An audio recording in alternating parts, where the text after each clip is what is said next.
நமக்கு சொல்வது என்னவென்றால், என்னிடத்தில் சொல்லுங்க, என்னிடத்தில் அன்பு கொண்டு என் கற்பனைகளை கை கொள்ளுகிறவர்களுக்கோ 1000 தலைமுறை மட்டும் இரக்கம் செய்கிறவராக இருக்கிறேன். 10 கட்டளைகளில் அவர் என்ன சொல்றாரு? இதை 3வது கட்டளையா சொல்றாரு. மொத்தம் 10 கட்டளைகள். 10 கட்டளைகளில் 4 கடவுளுக்காக சொல்றாரு. மீதி 6 யாருக்காக சொல்றாரு? மனுஷனுக்காக சொல்றாரு. ஃபர்ஸ்ட் என்ன? உன் தேவனாகிய கர்த்தர். முதல் கட்டளை என்னம்மா? உன் தேவனாகிய கர்த்தர் யாரு? கடவுள் சொல்றாரு. யாருன்னு சொல்றாரு? உன் தேவனாகிய கர்த்தர் நானே. சொல்லுங்க, உன் தேவனாகிய கர்த்தர் நானேன்னு புதிய ஏற்பாட்டில் போன வாரம் சொன்னா, நானே நல்ல மேய்ப்பன். ஏசாமி சொல்றார், நானே ஜீவத்தண்ணே, ஜீவ அப்பம் நானே, நல்ல மேய்ப்பன் நானே, நானே வழி. இப்போ என்ன சொல்றாரு? உன் தேவனாகிய கர்த்தர் நானேனா உன் கடவுள் நான் தான், அதை மறக்காது. அடுத்தது என்ன சொல்றாரு? விக்கிரகத்தை வணங்காது, சிலைகளை வணங்காது. 3வது என்ன சொல்றாரு? உன் தேவனாகிய கர்த்தருடைய நாமத்தை வீதியிலே வழங்காது, சும்மா சத்தியமெல்லாம் பண்ணாது. ரைட்டா? அப்புறம் அதுலேயே என்ன சொல்றாருன்னா, 5வது வசனத்தை சொல்றாரு, சிலை வணக்கத்தை பற்றி என்ன சொல்றாரு? நீ வானத்திலும் பூமியிலும் ஒப்பான ஒரு சுரூபத்தையால விக்கிரகத்தையால உண்டாக்க வேண்டாம், அவைகளை நமஸ்கரிக்கவும் வேண்டாம். உன் தேவனாகிய கர்த்தர் யாரா இருக்காரா? எரிச்சலுள்ள தேவனாக இருக்கிறார். அடுத்த லைன் படிக்குமா? 5வது வசனம். 5வது வசனம்.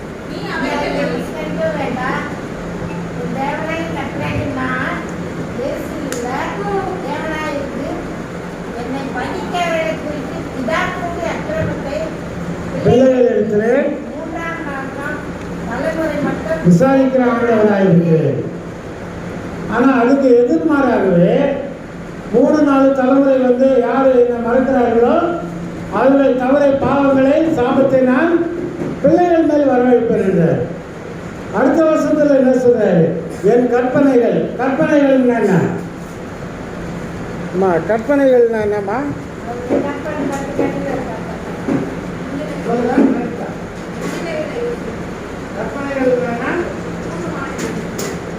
கட்டளைகள், கடவுளுடைய வார்த்தைகள், கமாண்ட்மெண்ட்ஸ். கடவுளுடைய கட்டளைகளுக்கு என்ன இங்கிலீஷில்? கமாண்ட்மெண்ட்ஸ். ஒரு இங்கிலீஷில் சினிமா 10 கமாண்ட்மெண்ட்ஸ். நான் 6வது படிக்கிறேன். அதுக்கு முன்னாடி வந்துச்சுங்க. அது பெரிய உலகத்திலேயே பயங்கரமான, அது எப்படி தான் கடல் செங்கடல் 2ஆக பிரிஞ்சு எப்படி தான் இருக்காங்கன்னா நல்ல பேர் இருக்கு. 10 கமாண்ட்மெண்ட்ஸ். இப்போ கற்பனைகள் என்ன பேர்? கற்பனைகள் என்னம்மா? புரிஞ்சுங்கள? என் கற்பனைன்றாரு கடவுள் சொல்றாரு ஜனங்களுக்கு. உங்களுக்கு சொல்றாரு என் கற்பனைகள்.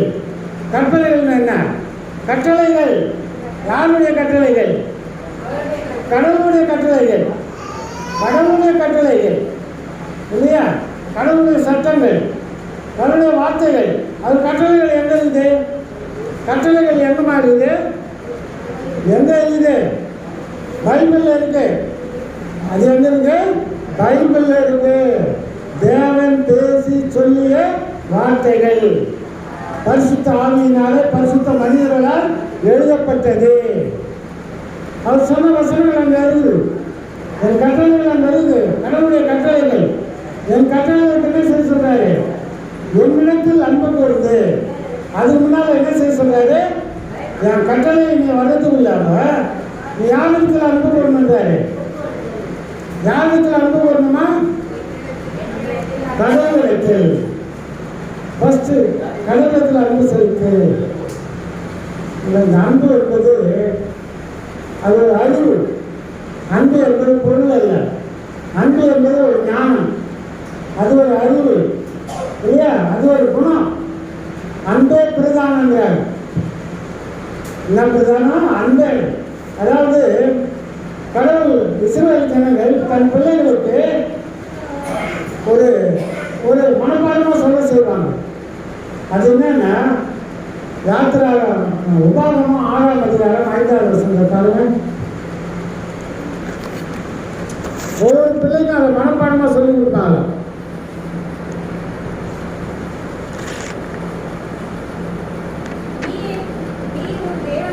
உன் தேவனாகிய கர்த்தருக்கு முழு இருதயத்தோடும் முழு ஆத்மாவோடும் பலத்தோடும் அன்பு கூறுவாயாக.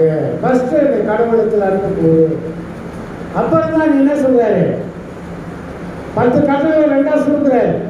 10 கட்டளைகளை 2ஆ சுருக்கிறார்.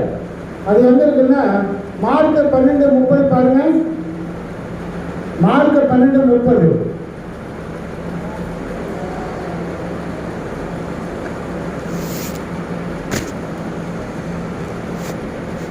இந்த 10 கட்டளை 2ஆக்குறாருமா. ஒரு தேவனாய கட்டளைக்கு உன் முழு இருதயத்தோடும் முழு ஆத்மாவோடும் முழு மனதோடும் பிரதான கற்பனை. இதற்கு ஒப்பா இருக்கிற 2ஆம் கற்பனை என்னவென்றால் உன்னிடத்தில் அன்பு கூறுவது போல. இந்த 10 கட்டளை இப்ப என்ன ஆகிட்டாரு, 2 கட்டளை ஆகிட்டாரு. ஒன்று யாரிடத்தில் அன்பு கூறினான், கடவுள் இடத்துல. அடுத்தது யாரிடத்தில் அன்பு கூறினான், சகோதர சகோதரர் உன்னிடத்தில் நீ அன்பு கூறுவது போல பிறனிடத்தில். பிறன் சகோதர சகோதரிகளும் சொல்லலாம், பிறன் இடத்துல அன்பு கூறாது. பிறன் என்றது யாருன்னு சொல்றேன். ஃபர்ஸ்ட் யாரு நான் அன்பு, யாரிடத்தில் அன்பு செலுத்தினான், கடவுள் இடத்துல அன்பு செலுத்தினோம். ஏன் முதல்ல கடவுள் இடத்துல என்னோட அன்பு செலுத்துன்னு சொல்றாருன்னா, நீ பக்கத்தில் இருக்க மனுஷனை நேசிக்கணும்னா அந்த அன்பை கொடுக்கிறவர் யாரு, கடவுள். கடவுள் தான் உங்களுக்கு அந்த அன்பை கொடுப்பாரா. அப்ப யாரிடத்துல நீ அன்பு செலுத்துகிறாரு, முதல்ல என்னோட வா, நீ என்னை நேசி, என்னிடத்தில் அன்பு கொடு, என்னை வணங்கு. அப்போ உனக்கு நான் என்ன கொடுக்குறேன், உனக்கு தேவையான அன்பை நான் கொடுக்கிறேன், அன்பின் குணத்தை கொடுக்கிறேன், ஆவியின் கனியை கொடுக்கிறேன். நீ மற்றவர்களுக்கு அப்போதுதான் அன்பு செலுத்த முடியும். இல்லை பக்கத்தில் திறனை நேசிங்க. திறன் யாரு, திறன்னா யாருக்கு தேவை இருக்கிறதோ, யாரு வியாதியாக இருக்கிறானோ, யாரு உதவி இல்லாமல் இருக்கிறானோ, யாரு உதவி அற்றவனாய் அனாதையாய் இருக்கிறானோ, ஆதரவற்றவனாய் இருக்கிறானோ, அவனுக்கு நீ போய் உதவி செய், அவனை நீ அன்பு கூறு. எப்படி அன்பு கூற சொல்றாரு, உன்னை நீ நேசிப்பது போல. உன்னை இப்போ நம்ம கல்லில் அடிப்பட்ட ஒரு கல்லை தச்சுக்க மாட்டோமா, அடிக்க மாட்டோம். ஏன், நமக்கு என்ன ஆகாது, காயமாக வலிக்கும். அதே வலிதான் மற்றவனுக்கு இருக்கும். ஆனால் உன்னை நேசிக்கிறது போல மற்றவனை நேசி. ரைட்டா. இன்னொரு இடத்துல திருக்குறள் 2 பேர் சண்டை போடலாம்.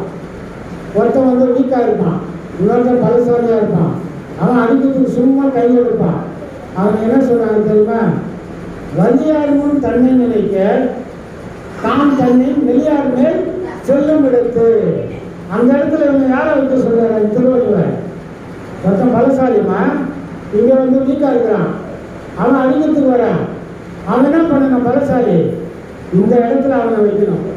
இவன் அங்க போனா என்ன ஆகும், இவன் அங்க போனா என்ன ஆகும், இவன் வாங்க நாம தான் வீக்கா இருக்கிறோம், நமக்கு பலம் இல்லை, அது மாதிரி நினைக்கணும். இப்ப கடவுள் என்ன சொல்றாருன்னா, அன்பு என்பதை பற்றி சொல்றாரு. அன்பு அன்புக்கு ஒரு அதிகாரமே கொடுத்திருக்காரு கடவுள், இல்லையா? 1 Corinthians 13ஆம் அதிகாரத்தில் அன்புக்கு அதிகாரமே ஒன்று கொடுத்திருக்காரு. நான் மனுஷர் பாஷைகளையும் தூதர் பாஷைகளையும் பேசினாலும், எனக்கு உண்டான எல்லாவற்றையும் விட்டு நான் அன்னதானம் கொடுத்தாலும் அன்பு எனக்கு இல்லை என்றால் என்ன, நான் யாரு, ஒன்றுமே கிடையாது என்றார். நான் 1000 டொனேஷன் கொடுக்கலாம், அன்னதானம் பண்ணலாம், நிறைய ஹெல்ப் பண்ணலாம், நிறைய பிரசங்கம் பண்ணலாம். ஆனால் அன்பு எனக்கு இல்லைன்னா யாரும் இல்லை, நீ ஒன்றுமே கிடையாது. அதான் கடவுள் சொல்ற, என்னிடத்தில் அன்பு கூடு, என்னிடத்துல அன்பு கூடு. இப்போ அன்பு இருக்குதா இல்லையான்னு எப்படி நம்ம நினைக்க முடியும்? எப்படிமா நம்ம அன்பை காட்ட முடியும்? நம்ம ஒரு இடத்துக்கு ஒரு ஆளுக்கு ஒரு பொருளை கொடுக்குறோம், ஒரு உதவி செய்கிறோம், அப்போ அது என்ன இருக்குது? அன்பு இருக்குது இல்லையா? ஆனாலும் நம்ம அன்பை ஒரு பொருளை நம்ம அன்பு இல்லாமல் கூட கொடுக்கலாம். அன்பு இல்லாமல் கூட என்ன செய்யலாம்? பொருளை கொடுக்கலாமா? இப்போ நிறைய பேர் ஐயா எங்களுக்கு இது மாதிரி காணி கொடுக்குங்க, அதை கொடுக்க, இதை கொடுக்கன்றான். சிலர் கேட்கறதுக்காக கொடுக்குறாங்க, சிலர் அன்போடு கொடுக்குறாங்க. அப்போ கொடுப்பதில் நம்ம எதுவுமே இல்லாமல் கொடுத்துடலாம், அன்பே இல்லாமல் கொடுக்கலாம். ஆனால் அன்பு இல்லாமல், அதாவது இங்கிலீஷில் என்ன சொல்கிறாங்கன்னா, we can give without love, but love without giving அது மாதிரி வராது. நம்ம அன்பு இல்லாமல் கொடுக்கலாம், ஆனால் நம்ம அன்போட கொடுப்போம். அன்பு தான் கொடுக்க முடியுமா? விளங்குது. கொடுப்பதில் அன்பு இல்லாமல் கொடுத்துடலாமா? அன்பு இல்லாமல் ஒரு பொருளை, ஒரு பணத்தை, நம்முடைய சக்தியை, பலத்தை அன்பெல்லாம் ஓட்டி போய் கொடுத்துடலாம். ஆனால் அன்போடு கொடுக்கிறது தான் என்ன? கடவுளுக்கு பிரியமான காரியம். அப்போ அந்த இதில் ஒன்று கொடுக்கிற 13:7 சொல்றாரு, மனுஷனுக்கு அன்பு இருக்குது, விசுவாசம் இருக்குது, நம்பிக்கை இருக்குது, சகிப்புத்தன்மை இருக்குது. ஆனாலும் இந்த மூணுக்குலையும் எது பெருசுன்றாரு? அன்பு. மூணுலையும் அன்பு தான் பெருசு அப்படின்றாரு. ஆவியின் கனியில் முதல்ல என்ன வருது? ஆவியின் கனி தெரியுமா? 9 அன்பு எங்க வருது? ஃபர்ஸ்ட் அன்பு, அப்புறமா சந்தோஷம். உனக்கு அன்பு இல்லைன்னா என்ன சந்தோஷம் வரும்? நான் கடவுள் சொல்றேன், என்னிடத்துல வா, என் கற்பனைகளை கைக்கொள், என் கற்பனைகளை கைக்கொண்டு என்னிடத்துல அன்பு கூறு, கட்டளைகளை நீ நேசி. உனக்கு கட்டளைகள் கஷ்டமா இருக்கும், இல்லை இங்க போகாதே, அது ஒரு கட்டளை தானே. செய்யாத நம்ம கட்டளை. செய்யாதே, பேசாதே, வராதே, கொடுக்காது, இருந்தாலும் கட்டளை. இந்த கட்டளை எதுல இருந்தாலும் சிலருக்கு நிறைவேற்றது கஷ்டமா இருக்கு. அந்த இடத்துக்கு போகாத இடம், பிடிக்காத இடம், போகணும்னு சொல்றாரு டீச்சரு. அப்பா போகணும்னு சொல்லுவாங்க. அப்பா போய் எங்க பணம் வாங்கிக்குவா, அந்த ஆள் இந்த பையனுக்கு பிடிக்காது, நான் போக மாட்டேன். அது போல கடவுள் என்ன சொல்றாருன்னா, என்னிடத்துல அன்பு போடு, நான் சொல்ற கட்டளைகளை செய், நான் சொல்ற கட்டளைகளை செய். அப்போது நான் என்ன செய்வேன்? உனக்கு 1000 தலைமுறை மட்டும் இறக்கம் செய்கிறேன். எத்தனை தலைமுறை? 1000னா இப்போ ஒரு கல்யாணம் பண்றோம், என்னன்னு சொல்றாங்க? அதுக்கு சொல்லுங்க. 1000 வரணும். அதுல கல்யாணத்துல 1000 எங்க வரும்? கல்யாணம் பண்ற விஷயத்துல 1000 வார்த்தை வருதா? வருது. அத ஆசிரியர் டீச்சர் கரெக்டா சொன்னாங்க. ஐயா கைத்தட்டுங்க. இல்லம்மா எல்லாரும் தெரிஞ்சு 1000 நாளுக்கு கையுண்டா, அது எவ்வளவு பத்திரமா பொண்ணு பார்க்கறது வந்து இல்லை, எவ்வளவு வீடு, அவன் அப்பா யாரும் பொண்ணு என்ன படிச்சு விடுது இல்லையா, அவன் சந்ததி தாத்தா யாரு, குடும்பம் என்ன கொடி, இதோட கொடியா, அந்த கொடி இவங்க பாடுறாங்கல்ல. அப்ப என்ன பயிர்? அது 1000 காலத்து பயிர். இல்லை, ஒரு பொண்ணை நம்ம இடத்துல கொடுக்குறோம், ஒரு பொண்ணை நம்ம எடுக்கிறோம், அது எத்தனை வருஷத்துக்கு அங்கே இருக்கும்? அவன் வம்சம் 1000 வருஷம் வருவாங்க இல்லையாம்மா. தாத்தாவுக்கு முன்னால லைனா வருது இல்லை, யாருக்கு இல்லை, உங்க அம்மா யாரு, அம்மாவுக்கு பொண்ணு யாரு, பொண்ணுக்கு பொண்ணு. கடவுள் என்ன பண்றாரு? உங்க வம்சத்தை ஆசீர்வதிக்கிறார், சாட்சியாய் ஜீவிக்க வைக்கிறார், எனக்கு சாட்சியாய் நிறுத்துகிறார். என் கட்டளைக்கு கீழ்ப்படியலைன்னா 5வது வருஷத்துல என்ன சொல்றாரு? அப்பாவுடைய பாவத்தை யாத்திர கேட்கிறாராம். யாத்திரா 25 பிள்ளைகளுக்குள்ள கேட்கிறாரு. எத்தனை தலைமுறை கேட்பாரா? பாருங்க, யாத்திரா 25 பாருங்க.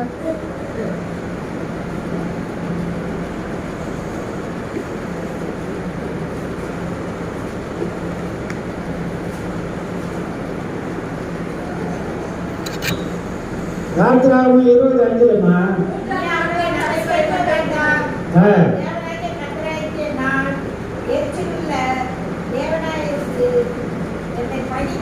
படைக்கிறவர்களுக்கு பிதாக்களுடைய அக்கிரமத்தை பிள்ளைகளுக்கு 3ஆம் 4ஆம் விசாரிக்கிறார். படைக்கிறவங்க யாரு? கடவுளுக்கு விரோதமா போறவங்க, கடவுளுக்கு தூரமா போறவங்க, கடவுளுடைய கட்டளை கீழ்ப்படியாமல் போறவங்க, கடவுளுக்கு அன்பு செலுத்தாமல் போகிறவங்க. அவருடைய தவறை அப்பா தவறு செய்த யாருக்கு கேட்கிறாரா? பிள்ளைகளை தண்டிக்கிறாரா? அதை நல்லா ஞாபகம் வச்சுங்க. நான் தப்பா செய்கிறேன், எனக்கு ஒரு தண்டனை வருதுன்னா யார் செய்த பாவம்? எங்கள் அப்பா செய்த பாவம், தாத்தா செய்த பாவம், நான் செய்த பாவம் எல்லாம் தொடர்ந்து வருது. கடவுள் பிள்ளைகளுக்கு கேட்குறாரா? எத்தனை தலைமுறை கேட்குறாரா? 1000. அன்பு கூறுவர்களுக்கு 1000 தலைமுறை. கடவுளுக்கு தூரமாக போகிறவங்களுக்கு கீழ்ப்படியாதவர்களுக்கு 3 4. இப்போ 3 4ன்னா அர்த்தம் 5 இல்லையா? இப்போ நீங்களாம் எத்தனை தலைமுறை? நான் என்ன தலைமுறை? அம்மா அவன் பேர் என்னம்மா? ஆரோன் நிவின். அவன் எத்தனை தலைமுறை? அவன் நம்ம ஆளும் அந்த குருவன் எத்தனை தலைமுறை? 1. நான் சொல்லுவேன், அவங்க அப்பா இருக்காரா? தேவத்துக்கு அப்பா இருக்காரா? தேவத்துக்கு அப்பாவுக்கு அப்பா, அதான் தேவனுடைய தாத்தா, அவருக்கு முதல் தலைமுறை. தேவத்துக்கு அவங்க அப்பா 2ஆம் தலைமுறை. 3ஆம் தலைமுறை யாரு? தேவத்துக்கு. இப்போ குருவன் எத்தனை தலைமுறை? 4ஆம் தலைமுறை. ஆளும் நீங்கள் எத்தனை தலைமுறை? ஆளும் 3ஆ? நான் அம்மா அவர் பேர் சுந்தரா? ஆளுடைய அப்பா பேர் சுந்தர்.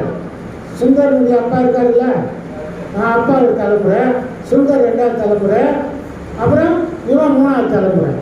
சுந்தருக்கு தாத்தா இருக்காரா? அப்போ இவன் 4ஆம் தலைமுறை. கரெக்டா? அப்போ பைபிளில் சொல்லியிருக்கிற அந்த தண்டனைக்குரிய காலங்கள் கடந்து விட்டது. ஆசீர்வதிக்கப்பட்ட தலைமுறைகள். யாரு? ஆசீர்வதிக்கப்பட்ட தலைமுறைகள். 3 நாளாச்சு. 5ஆவது தலைமுறை இல்லைன்னா அப்ப யாரும் அங்க இல்லை. என்ன இல்லை? அவர்களுக்கு கடவுளுடைய ஆசீர்வாதம் இல்லை. மறந்துடாதுமா, நமக்கு ஆசீர்வாதம் தான் வேணும், வேற எதுவுமே வேணாம். கடவுளுடைய அன்பு வேணும், கடவுளுடைய இலக்கம் வேணும், கடவுளுடைய கிருபை வேணும். ஏன்னா நம்ம தப்பு செய்யணும். தூங்கி எழுந்தாலும் தப்பு தான், எழுந்ததும் தப்பா பேசணும், மனைவியத்தை தப்பு சொல்லணும், கடவுளத்தை தப்பு சொல்லணும், பிள்ளைகளுக்கு தப்பு, வேலைக்கு போகிறதுல தப்பு. அதெல்லாம் யார் மன்னிக்குது? நமக்கு கடவுள் கிருபையா இருக்கார். இது என்ன காலம் தெரியுமா? கிருபையின் காலம்.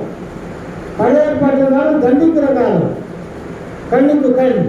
மோசம் சொல்றாரு, ஒருவன் உன்னை அடித்தால் அவன் கையை விடு, கையை விடுத்தால் அவனுடைய கையை விடு, காலை விடுத்தால் காலை, கண்ணை குத்தினால் கண்ணை குத்து.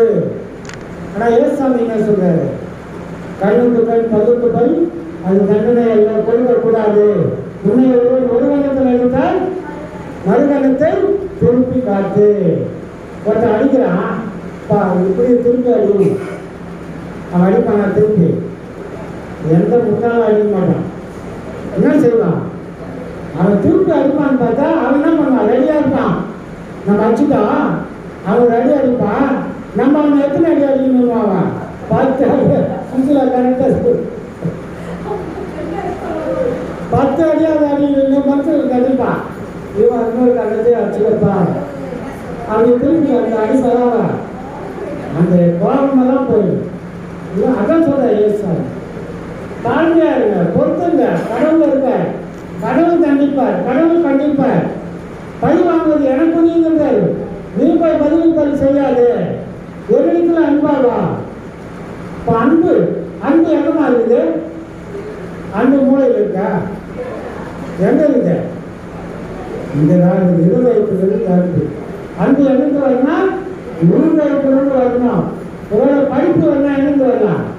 மூளையிலிருந்து வரலாம். நீ படிக்கிறதெல்லாம் மூளையில் ஏற்றிக்கலாம். ஆனால் இரக்கம், அன்பு, இந்த வசன நிலையெல்லாம் எங்கே தங்கம்? மனதில் தங்கம். ஒரு இடத்துல ஒரு ஆக்சிடென்ட்டை பார்த்துட்டா எங்கே அடிச்சுக்கிறாங்க? முதல்ல தலையில் அடிச்சுக்கிறாங்க. எங்கே அடிக்கிறாங்க? ஐயோன்றாங்க. ஐயோ ஆயிடுச்சு இல்லை. அப்போ அவனுக்கு அந்த அன்பு, ஐயோன்றது அன்பு பார்க்குறாங்க. ஐயோ ஆயிடுச்சு, நேசிக்கிறாங்க. அவங்க நல்லா இருந்தானே, இந்த மாதிரி படுத்துட்டானே, நல்லா இருந்தானே, இந்த மாதிரி படுத்த படிக்க ஆகிட்டானே. அன்பு நாளுதான். அன்புக்காக நம்ம என்ன செய்யலாம்? எல்லாத்தையும் விட்டு விடலாம் இல்லை. நண்பனை உலகத்தில் யோவான் 14:15 பாருங்க. யோவான் 14:15 பாருங்க.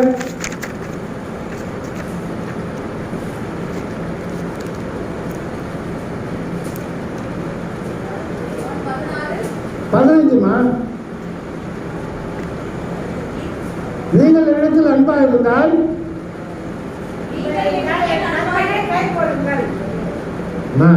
15வது வசனம், அன்பா இருந்தால் என் கற்பனைகளை கை கொள்ளுங்கள். அப்ப நம்ம ஒரு இடத்துல கடவுளத்துல அன்பா இருக்கிறோமா இல்லையா அப்படின்றது எவ்வளவு காட்டு சொல்றாரு. என் கற்பனைகளை கை கொள், உன்னை போல பிறனை நேசி.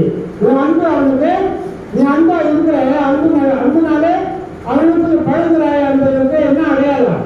அவன் செய்த பாவங்களை, அவன் செய்த தவறுகளை, அவன் செய்த பொல்லாத குணங்களை நாம் மறந்து விட்டு அவனோடு அன்பு காட்டுவது என்ன திறன்? அவனுக்கு தான் உன் அன்பை நீ காட்ட வேண்டும். அதை செய்தது யாருக்கு செய்தது போல இருக்கிறாரு? இந்த பிறனுக்கு செய்தது யாருக்கு செய்திருக்காரு? இந்த சிறுவர்கள் ஒருவனுக்கு எதை செய்தீர்களோ அதை எனக்கே செய்தீர்கள். சிறுவன் யாரு? இல்லாதவன், சின்ன குழந்தைங்க. சிறுவன் யாரு?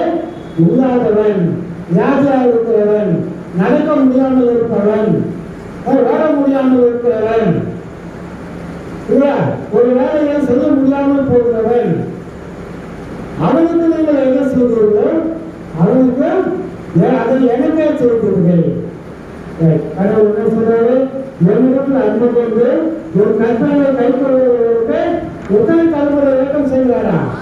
1000. எண்ணி முடியாது. நம்ம இருக்கவே மாட்டோம். ஆனா உலகம் இருக்கும். உலகம் இப்போ நீ உங்க தாத்தாவை நீ பார்க்கல, தாத்தாவுக்கு அப்பா இருக்கிறாருல்ல, இருந்தாரு இல்ல, அவர் இருந்ததுனால தாத்தா இருந்தாரு, தாத்தா இருந்ததுனால அப்பா இருந்தாரு, அப்பா இருக்கிறதுனால யார் வந்தா? நான் வந்தோம். இப்போ நமக்கு பின்னால் யார் வராங்க? பிள்ளைகள் வராங்க. பிள்ளைகள், பிள்ளைகளின் பிள்ளைகள், உன் சந்ததி இல்லையா? உன் சந்ததி மனவர்த்தனையாக பெருகும் இல்லையா? உன் சமாதானம் ஏசாயா 58:8 பாருங்க. வாழ்த்து சொல்றாரு. ஏசாயா 58:8 பாருங்க.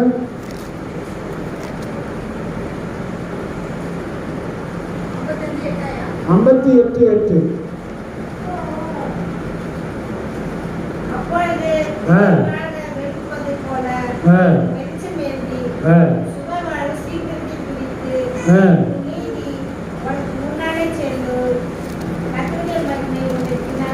இல்லைம்மா 48 எடுங்க.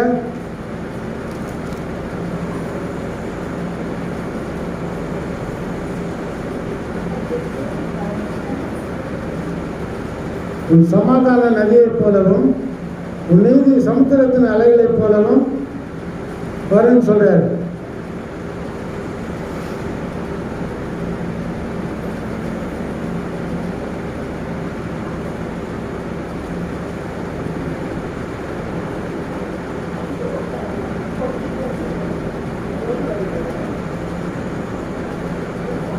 சரிம்மா, அது இன்னொரு இடத்துல இருக்கு. நம்முடைய சந்ததி எப்படி இருக்குமா? கடற்கரை மணலை போல இருக்கும். ஆபிரகாம் வாசிவார்த்தை கொடுக்குறாரு. ஆதியாகமம் 17 பாருங்க. வானத்தை அண்ணாந்து பார், நட்சத்திரங்களை பார், அதில் என்ன முடியுமா பாருங்க பாருங்க. அதோட முடிச்சதம்மா டைம் ஆயிடுச்சு. இந்த திருவள்ளுவமா சிசுவா பார்த்துக்கணும்.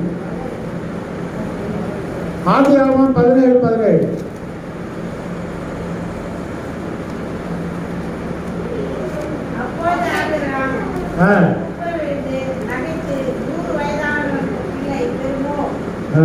90 வயதான சாரால் பிள்ளை பெறுவானோ என்று தன் இதயத்தில்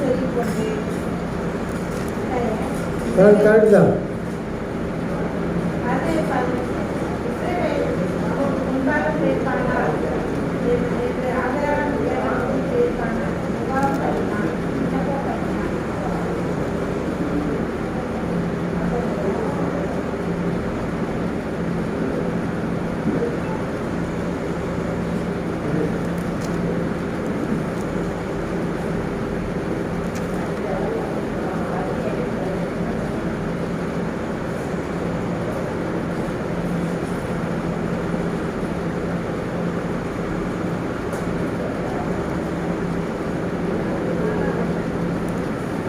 பாரு 17 5வது வசனம் பாருமா.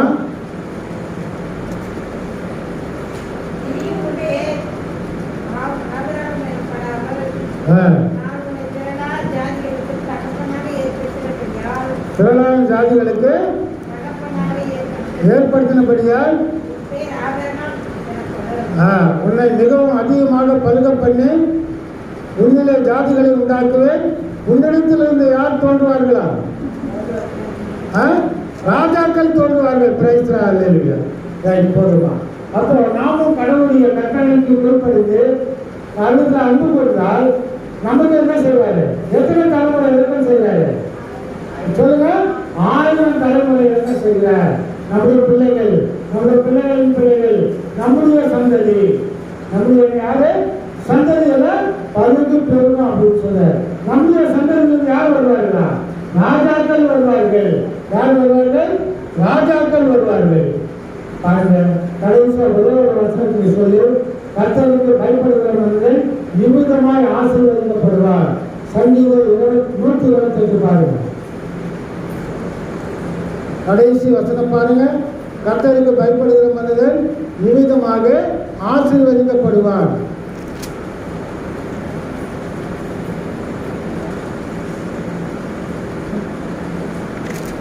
ஆறாவது வசனம் பாருங்க.